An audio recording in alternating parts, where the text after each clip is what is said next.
자, 이어서 설명을 드리도록 하겠습니다. 결국 지방으로 자천된 허목은 66살 때 맡은 삼척 보사직을 그렇게 수행을 이어가는데, 그는 삼척에 부임하다 곧바로 향학을 시행해서 그 지역의 풍속을 교정을 하게 되고, 해일과 재난 등으로 흉흉해진 민심을 수습하기 위해서 척추 동해비를 건립하게 됩니다.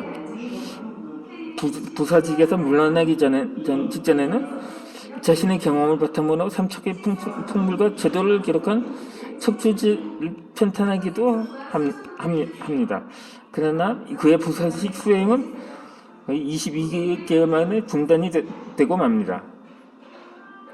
이 새로 부임한 관찰사에게 이례적으로 공문을 바치던 독의 진상을 거부했기 때문이기도 합니다. 이후 그는 연천으로 낙향해서 10여 년간 독서와 저술로 일상을 보냅니다. 그의 문집인 기현의 서문을 완성한 것도 이 시절이었는데,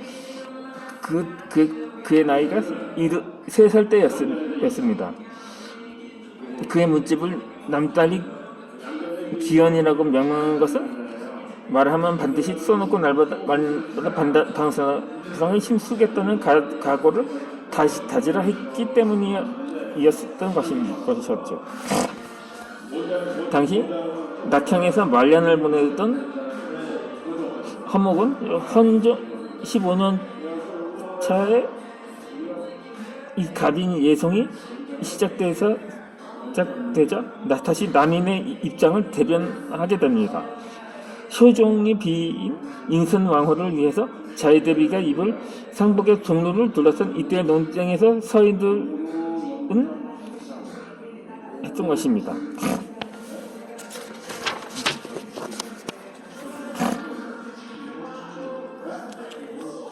그렇게 근데 이 서인들은 대궁복을 주장하게 되고, 화목과 남인들은 기념복을 주장하게 되는데, 기해 예송 때는 서인이 승리를 했지만 이번만큼은 현종의 지지를 얻받은 남인의 주장이 채택이 된 것입니다.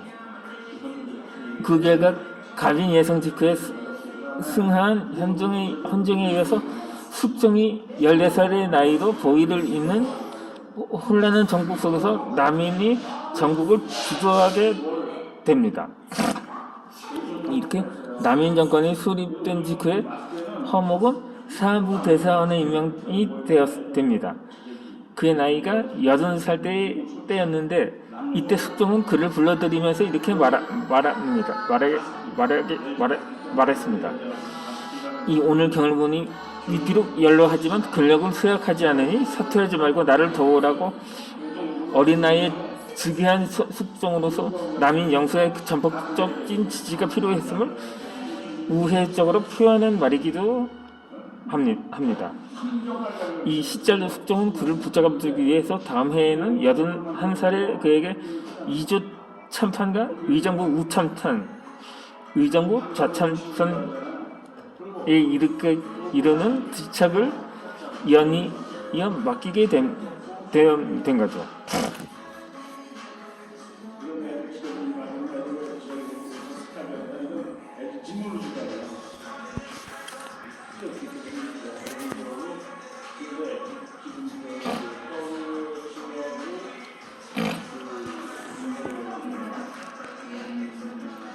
그렇게 숙종은 어린 나이였음에도 당당했습니다.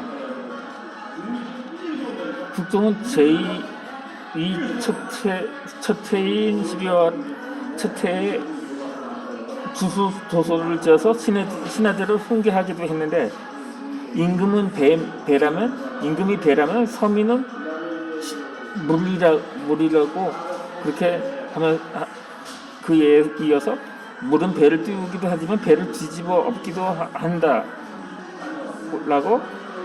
적은 그 이유는 바로 순자의 왕자 편에서 기록되었죠. 그렇게 허목도 숙종의 이지에 부응해서 주수조소를 해설하면서 그 말미에 다음과 같은 말을 덧붙였습니다.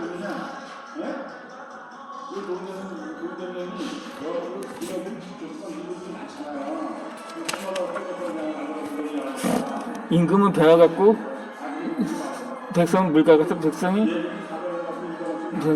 백성들이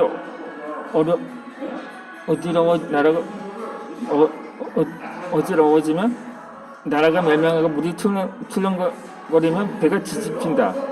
민심을 이해하지 못하는 군주는 결국 민족의 폭동으로 물러나게 될 것이라는 경고였던 거죠. 그렇게 해서 허목은 82살 때에서 숙종에게 모범적인 임금이 되기 위해서는 3가지를 지켜야 한다고 강조를 하게 됩니다. 첫째는 입을 지키는 것이고, 둘째는 몸을 지키는 것이며, 셋째는 마음을 지키는 것이었습니다.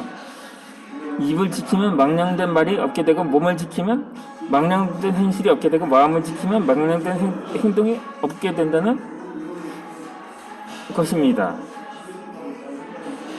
숙종에 대한 허목의 충고는 그 이후에도 계속되었고, 숙종도 집까지 지어둘 정도로 허목을 극진하게 하게 됩니다. 이때까지는 임금이 신뢰하게 집을 하사한 경우는 세종 때 황희와 선조 때 이원이 2사람밖에 없었습니다. 허목은 새 집이 완성되자 집의 이름을 수고은거라고 지었습니다. 그의 나이 84살 때의 일이었습니다. 그러나 이 숙종의 남인에 대한 비호와 지지는 오래가지 못했습니다. 숙종은 제6년차에 영의정인 허적이 왕실의 유약을 임의로 가져다 썼다는 보고를 받고 한 명이도 못하던 짓이라고 대노하면서 경신환국을 단행하면서 남인들을 대거 숙청하게 됩니다. 허목은 이 사건이 불거지기 반년 전에 권력의 무상함을 다음과 같이 예견을 하게 됩니다.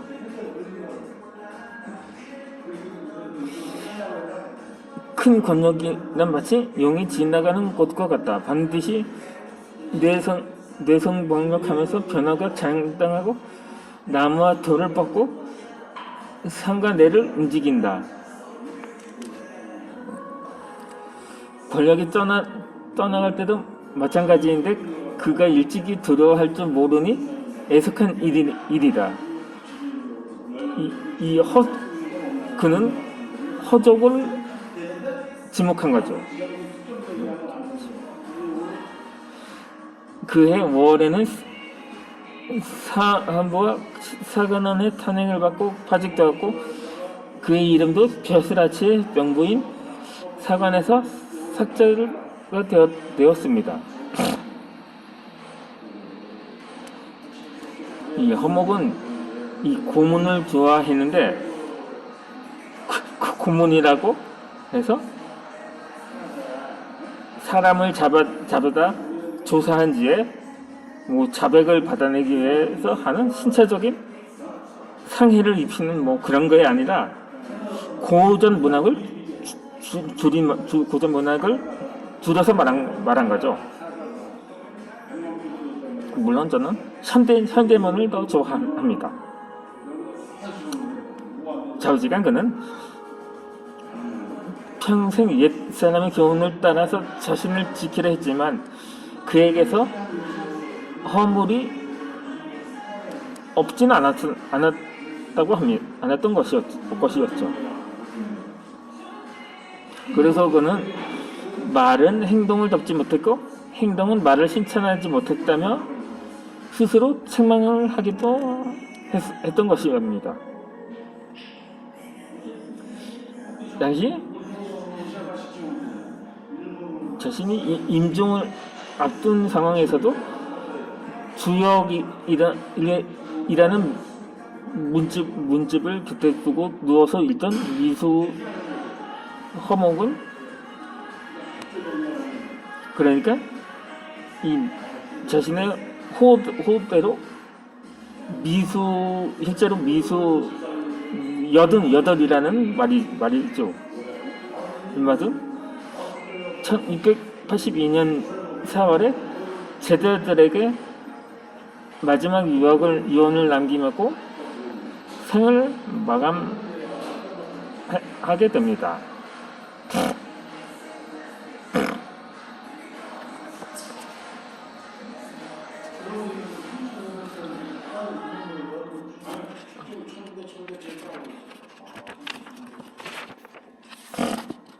이렇게.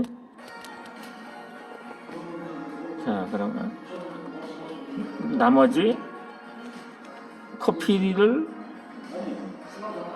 비워낸 뒤에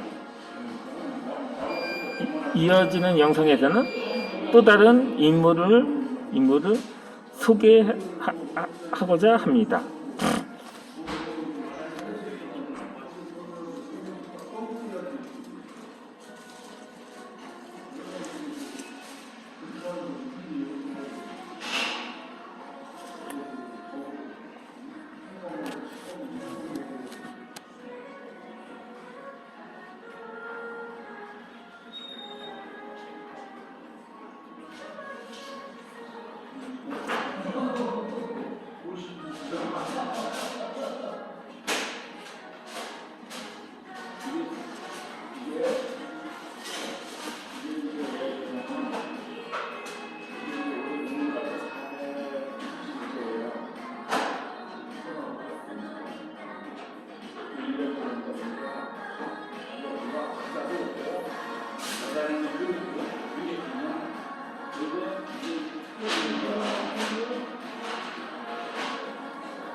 권손님 주문하신 메뉴가 나왔습니다.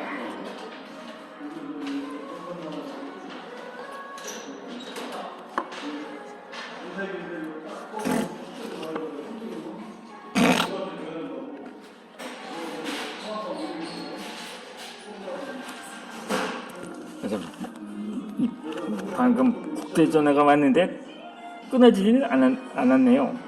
아니 뭐 끊어지든 말든 상관이 없는데 이미 마무리는 할 것. 지금 주문한 커피를 마시는 도중에 근데 이전에도 국제전화가 1화 통화했는데 그게 받으면 엄청 요금이 빠져난다고 했는데 내 추측으로는 구글에서 오는 것 같아요.